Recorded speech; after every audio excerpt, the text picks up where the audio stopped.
शुक्रवारी वंचित बहुजन आघाडीच्या वतीने जिल्ह्यातील काँग्रेस नेत्यांच्या घरासमोर निदर्शने करण्यात आली। राहुल गांधींच्या वक्तव्याचा विरोध करीत सर्वच ठिकाणी काँग्रेस नेत्यांच्या घरांसमोर निदर्शने करण्यात आली। या शृंखलेमध्ये अमरावतीचे खासदार बळवंत वानखडे यांच्या दर्यापूर येथील निवासस्थानी वंचित बहुजन आघाडीच्या वतीने राहुल गांधींच्या आरक्षण विरोधी विधानाचा निषेध करीत ठिय्या आंदोलन करण्यात आले।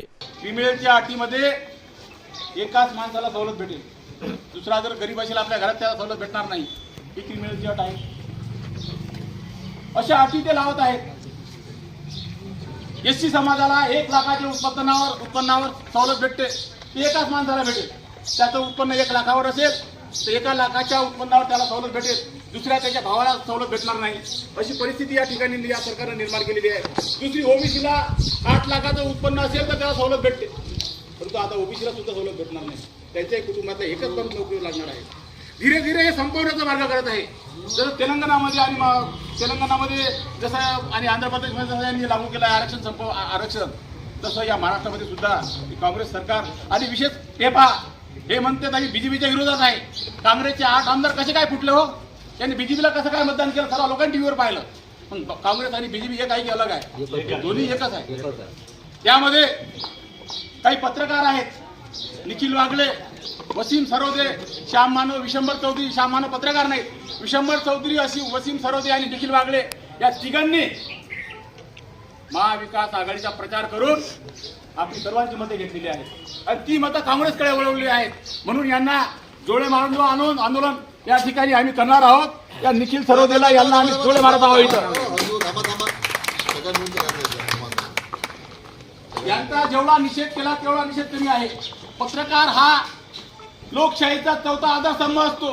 पत्रकारांनी खरं जनतेसमोर आणलं पाहिजे, परंतु या ठिकाणी या बदमाश हे जे चापलुसे आहेत, विशंबर चौधरी, वसीम सरोदे आणि निखिल वागले, या चापलुशांनी काही पैशाच्या अभावी पैशासाठी यांना महाविकास आघाडीला मदत केली आहे। म्हणून यांचा मी या ठिकाणी धिक्कार करतो। सन्माननीय आमदार खासदार साहेब यांना विनंती आहे की राहुल गांधींनी जे वक्तव्य केलं विदेशामध्ये की आम्ही सत्तेवर आल्यास आरक्षण संपवू, त्यांना तुम्ही ज्या विचारा, तुमच्याकडून जर ज्या विचारणा होत नसेल तर तुमच्या पदाचा राजीनामा द्या।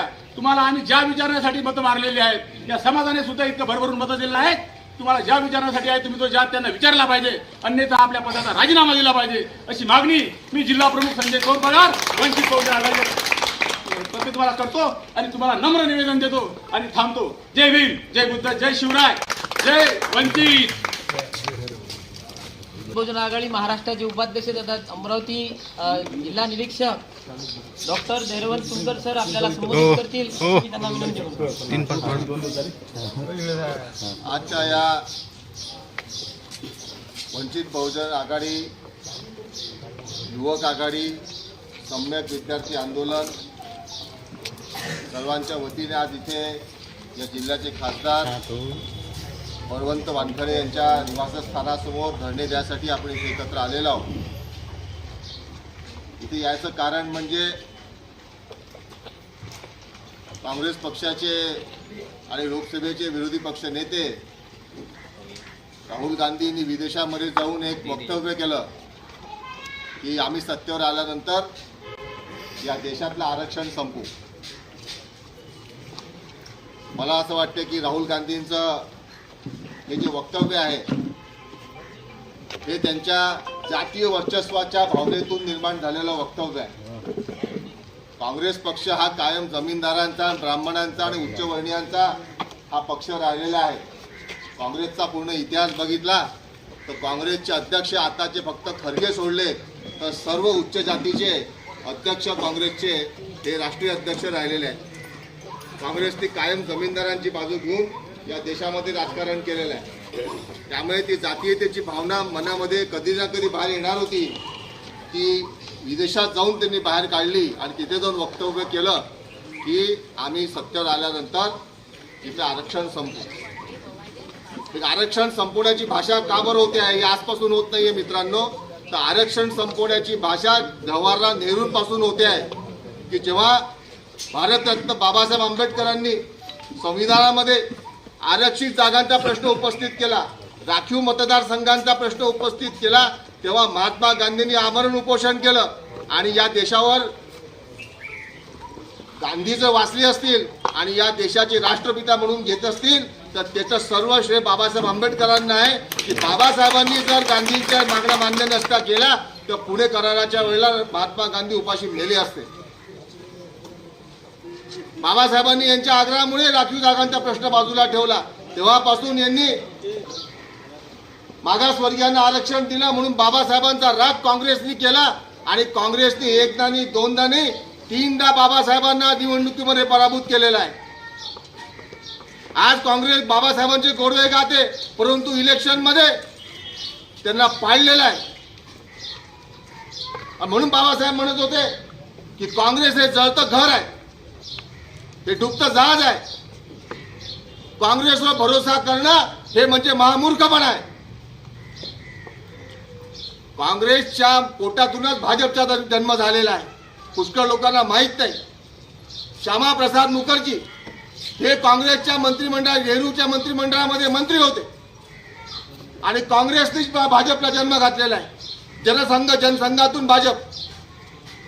भाजप आणि काँग्रेस हे सारखेच आहे. या दोघांचं लक्ष एकच आहे की इथल्या बहुजन आणि आरक्षणवादी लोकांचं आरक्षण संपवून टाकायचं, यांना बेरोजगार करायचं, त्याच्यामुळे यांना स्वस्त आणि फुकटात मजूर मिळेल, कारखान्यासाठी मजूर मिळेल, शेतीवर राबासाठी मजूर मिळेल आणि फौजा जर तयार झाल्या तर आपण जे सांगू फक्त मतदान करतो. बाबासाहेबांनी याच्याबद्दल आपल्याला वारंवार सावध केलेलं आहे. परंतु या देशातल्या व्यवस्थेने ती काँग्रेसची असो का भाजपची असो या देशातली व्यवस्था जी आहे ती एक तर मागासवर्गीयांना बहुजनांना पुढे येऊ देत नाही आणि मग आणायचं नसेल तर त्यांच्या विचारांच्या लोकांना तिकीटं देते. जे त्यांचे चमचे आहेत, या प्रस्थापित पक्षांचे जे चमचे आहेत त्या चमच्यांना तिकीटं देते आणि त्यांच्या विचारांच्या चमच्यांना निवडून आणते. दुर्दैवाने या जिल्ह्यात सुद्धा अशाच विचारांचा माणूस दुर्दैवाने निवडून गेलेला आहे. लोकसभेमध्ये संविधान वाचवायचं आहे आणि हे बाळासाहेबांनी घेतलेली भूमिका आहे. बाबासाहेबांचे नातू त्यांनी भूमिका घेतली की संविधान वाचलं पाहिजे. यांच्या सगळ्यांच्या लक्षात आलं की हा मुद्दा चांगला आहे, हा मुद्दा यांच्याकडून हिसकायला पाहिजे. हा सत्याचा मार्ग आहे. आमच्या जो साधनं नाही, आमच्या जो पैसा नाही, आमचे लोक गरीब आहेत. निरोप दिले तर याला एसटी नाही, एसटीला पैसे नाही, आमचे जिल्हाध्यक्ष महासचिव काही गाड्या पाठवू शकत नाही.